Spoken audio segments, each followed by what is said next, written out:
Good afternoon, everyone. So before I begin, a couple of my tenets. Women are powerful and women are intelligent. Those are the tenets that I live by. And in becoming president of the Association for Women in Science, I find that that's a message that I have to communicate out to other women who also want to be in STEM or who are afraid to be in STEM. Women are powerful and women are intelligent. Collectively, we're more powerful, and collectively we can sort of bring our intelligence together and help each other climb up the ladder. So a few questions for you all. Did you all know that the inventor of Kevlar was a woman? Did anyone know that? And has a huge impact in our society. You know, we would have more dead police officers if we didn't have Kevlar. Did anyone know that the programmers of the first general purpose computer were women?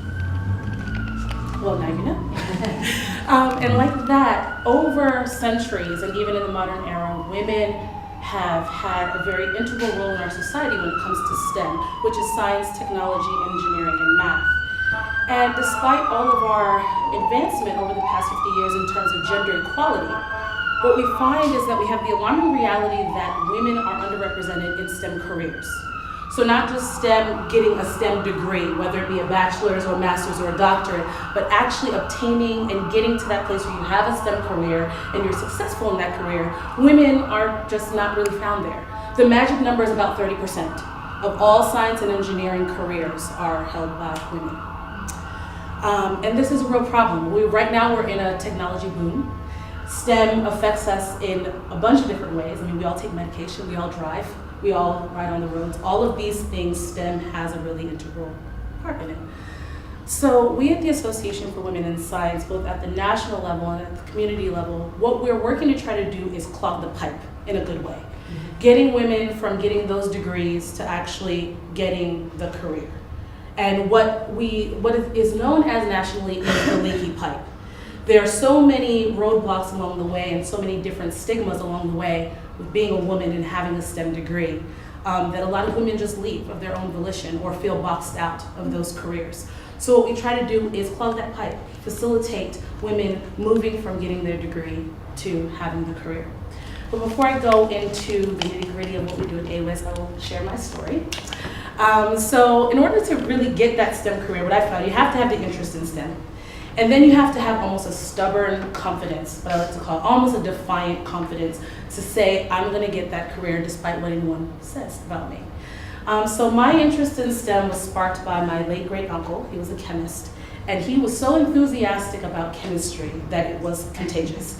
And his tagline was, chemistry is life. And when I was young, I was really, really fascinated with human biology in general. Anything related to how, you know, the heart pumped or how babies are made or how, you know, food moves through your digestive tract, that fascinated me. So I wanted to be a chemist just like him. And from there, then, you know, my father stepped in. My father was the one who instilled in my siblings and I confidence, whether he realizes it or not. So what would happen, you know, I would go to school, and as you all can tell, I am a Black female. And you know, I'd come home and I'd say, you know, Daddy, I'm the only Black person in my class. And he'd sort of look at me. And I'd say, you know, well, calculus is really hard and there's only a few girls in the class. And it was sort of, you know, edging him on to say, okay, you know, maybe we can move on from this and do something a little bit easier. And his response to me, he would always look at me and say, and so what? I'd be like, okay, well, let's try again. And so, you know, like that every little step of the way, you know, I'd go take an exam to be at a magnet school or something like that. And my dad, you know, would say, I was the only Black person who was there taking the exam. And he'd look at me and say, so what? Why, you're not telling me anything that really means anything to me. And he always used to ask us, you know, when we'd come to him and say, well, it's hard, or this or that, he'd always say, well, do you have a brain? The answer is yes. Did I teach you to read? The answer is yes. Then I don't see what the problem is. And so like that, as I progressed down the science path, after I, you know, did my first internship at NIH, you know, went to college, graduated, I noticed in myself that I started to get this defiant confidence, where anytime something was hard for me, I would hear my dad in the back of my head, annoyingly so, And so what? You know, I'd be studying for an exam. I don't want to do this anymore. It's hard. I'm just going to drop this class. And I'd hear him in the back of my head. So fast forward a couple of years, 2006, I'm graduating from Hopkins. Yes, I'm going to graduate school. And to be truthfully honest with you, I did not really understand the undertaking that I was about to go through. Graduate school is tough, to say the least. And it can be tougher when you go and you realize that you're one of a few women, and you're definitely one of a few Black women. So, and again, graduate school, it can be very, very lonely. You start to feel imposter syndrome as you're going through and doing different things, and it can be hard. And that's why I think associations like AWIS are really important. Trying not to get too emotional here. And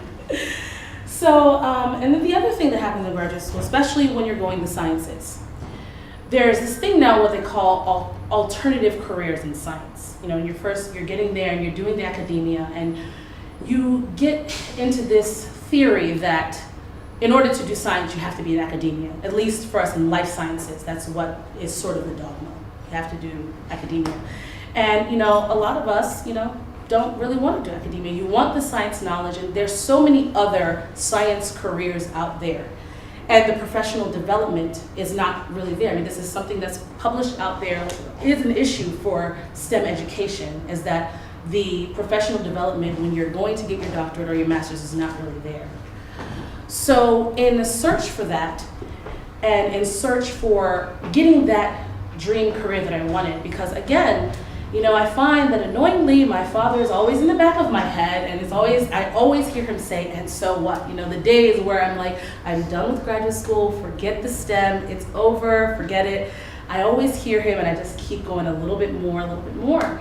So I was talking to my friend one day, and I was telling her that, it's just really annoying that there are not that many women around. I'm like, I know that there are female scientists out there. There are women who are doing science or who are doing engineering, and we just don't have exposure to them. You're in the lab all the time, and you're always doing your different experiments. And I said, I wish there was some sort of organization that would expose us to other women in STEM. And not just in my school, not just in my state, but other women in STEM all over the United States. So she tells me, well, there's this organization called AWIS, there's a Baltimore chapter, come on down with me. And I went down with her 2 years ago, and since then I have not stopped going to AWIS. I fully engaged myself in AWIS because they had a mission that I believe in. So AWIS is a national nonprofit advocacy organization that was founded 42 years ago in 1971. And their mission is to champion the interests of women in STEM across all disciplines and all sectors of employment. And so I'm thinking to myself, okay, this is golden. This is exactly what I want. I want to know other women in STEM, other women who are doing things, expand my network. And what's more is that they're the only all-inclusive membership organization for women in STEM. All-inclusive multidisciplinary, organization for women in STEM. So at the national level, what they do is advocate for us. They have advocated for equal pay for women in STEM because, again, it's published, women make less than men in STEM. And they also advocate for fair workplace practices, which is really important because a lot of the reasons that women cite for either diverting from STEM careers or choosing to stay in a STEM career that they're not really happy with and not pursuing their full potential is the fact that they want to have families and they feel boxed out. They feel the stigma of, oh, I have a child, or I just got married and I want to have children, and you don't feel that support. And I know that resonates with me because at some point I want to have kids too. And I don't feel that that should box me out of science. So from then, I joined the Association for Women in Science in Baltimore, and we were founded in 2009, so 4 years ago. And we've grown to a little over 50 members in the city, with plenty of other people, attending our events. So what we do at the local level is basically we're our own advocates. We run our own professional development seminars, we run our own social events, and really what AWIS gives us a chance to do is be our own entrepreneurs. our own innovators, our own advocates, and expand our network for ourselves, even past what we are able to do in school. Where do I get from here?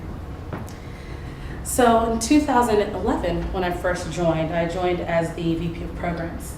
And what that allowed me to do was go out and network. It was really a perfect symbiotic relationship. I'd go out and I'd network and I'd bring different speakers to our organization.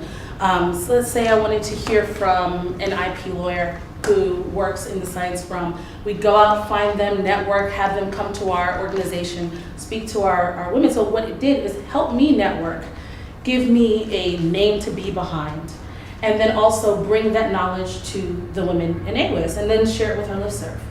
And it sounds small, but it's really a big deal for a lot of people who don't know the different opportunities that there are in science. And then from there, I became president in 2012, and it just became this really satisfying feeling to hear, people would come to the organization, they'd be there for a year, they'd work, and we'd push each other. We'd say, you don't have to have a degree in marketing to market yourself or to market the organization. Go out there, do it, get someone to come and visit our organization, and you never know, you might make a contact. And then slowly but surely, we'd have more members calling in and saying, oh, I just got my job at Howard Hughes, and I just got this, I just got that. And it just became really satisfying to know, wow, I am helping other women in the place that I was at a couple of years ago, saying, oh wow, there's no way I can get a science job, it seems so daunting. I'm helping other people get there, and we're helping each other. And that really is the big deal.